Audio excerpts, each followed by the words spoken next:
BJP mission 2024 की तैयारियों में जुट चुका है। इसी दौरान 5 राज्यों में संगठन में फेरबदल की संभावनाएं भी जताई जा रही है। दरअसल कल बीजेपी के कई केंद्रीय नेताओं ने बैठक की है और यह माना जा रहा है कि झारखंड समेत 5 राज्यों के संगठन में फेरबदल होने हैं।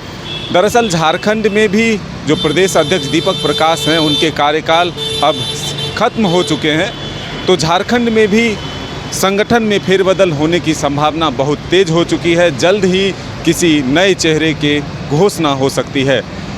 बीजेपी लगातार मिशन 2024 की तैयारियों में जुट चुका है। पिछले महीने अगर आप देखें तो 1 महीने से अधिक जनसंपर्क अभियान चलाए गए, जिस दौरान केंद्र सरकार की उपलब्धियों को लोगों तक पहुंचाने की कोशिश की गई। और इसी कड़ी में बीजेपी में लगातार कई नेता शामिल भी हो रहे हैं।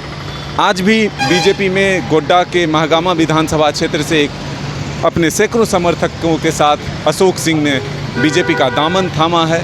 कई नेताओं ने पहले भी बीजेपी का दामन थामा है, लेकिन अब बूथ स्तर तक बीजेपी अपनी तैयारियों को मजबूती से आगे बढ़ा रही है। और इसी दौरान हमें कह सकते हैं कि संगठन में भी फेरबदल की संभावना बढ़ चुकी है।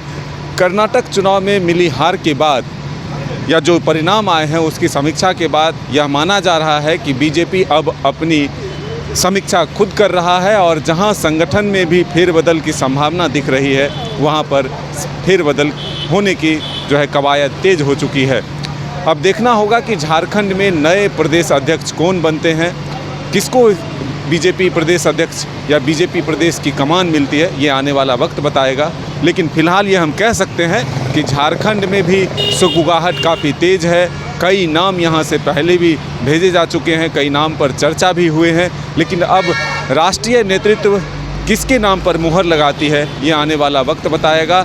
और यहाँ पर नए संगठन के जो है फिर से विस्तार होंगे, नए तेवर होंगे, नए कलेवर होगी और उसके साथ 2024 की तैयारियों में बीजेपी अपना कदम आगे बढ़ाएगी और अधिक से अधिक सीटों पर जीत हासिल कर फिर से लोकसभा चुनाव में केंद्र की सरकार और विधानसभा सीट जीतकर झारखंड में अपनी सरकार बनाने की कवायद जो है आगे बढ़ा रही है। अब देखना होगा कि इसमें कितनी सफलता मिलती है, लेकिन बीजेपी अपनी ज़मीनी स्तर पर तैयारियां अभी से शुरू कर चुकी है। संपर्क से समर्थन अभियान भी चला रही है, जो कि 1 जुलाई तक था, उसका तिथि जो है अब 10 जुलाई तक बढ़ा दिया गया है। कई राष्ट्रीय नेताओं का दौरा भी झारखंड में हुआ, अलग अलग विधानसभा, अलग अलग लोकसभा क्षेत्रों जाकर, और बीजेपी के नेताओं ने अपनी सरकार की उपलब्धियों को गिनाने का, बताने का कोशिश किया। अब देखना होगा कि जब संगठन में फेरबदल होते हैं तो इसके बाद पार्टी किस दिशा निर्देश के साथ आगे बढ़ती है, कौन सी विषय को लेकर आगे बढ़ती है, ये आने वाले समय में पता चलेगा। अपने सहयोगी करिश्मा के साथ मदन सिंह, न्यूज़ बाइस्कोप, रांची।